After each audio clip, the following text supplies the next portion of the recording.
আমাকে অনেকবার বলেছিল হজে যাওয়ার জন্য, কারণ সাকিব একবার হজ করে এসেছিল। টিভিতে দেয়া এক ইন্টারভিউতে অপু বিশ্বাস বলল, শাকিব খান তাকে হজ করতে যেতে বলেছিল। আমাকে অনেকবার বলেছিল হজে যাওয়ার জন্য, কারণ সাকিব একবার হজ করে এসেছিল। আমি বলছি আমি প্রপার না হওয়া পর্যন্ত যাব না, কারণ ধর্ম নিয়ে খেলতে পারবো না। যে আমি কিন্তু বেসিকই হিন্দু, আমি মারা গেলে আমাকে চিতায় নিতে হবে। অপু বিশ্বাস আরো বলেছে, সে নামাজও পড়ে। আমি নামাজ পড়েছি, আমি রোজা করেছি, বাট আমি কখনো ওই প্রপার, আমাকে অনেকবার বলেছিল হজে যাওয়ার জন্য, কারণ সাকিব একবার হজ করে এসেছিল। আমি বলছি আমি প্রপার না হওয়া পর্যন্ত যাব না, কারণ ধর্ম নিয়ে খেলতে পারবো না, ধর্মকে সম্মান দেখাতে পারবো। আমি কিন্তু যাইনি, আপনারা সবাই হয়তো ছবি টবি দেখেছেন।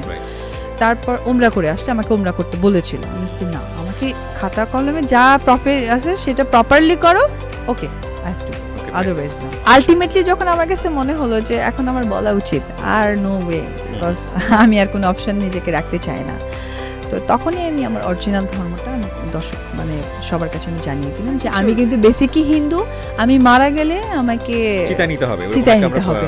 যেটা হয়েছিল যে আমি যেহেতু বাচ্চার মা এবং বাচ্চাকে বের করেছি, আমি চাইনি আমার অরিজিনাল কথাটা আর পাবলিকদের মধ্যে ছড়াক।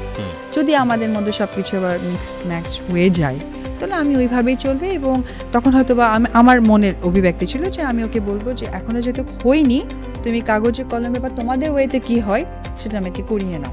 আমি এগ্রি, বিকজ আমার তখন ডেডিকেশন থাকবে আমার সংসার, আমার সন্তান, আমার স্বামী।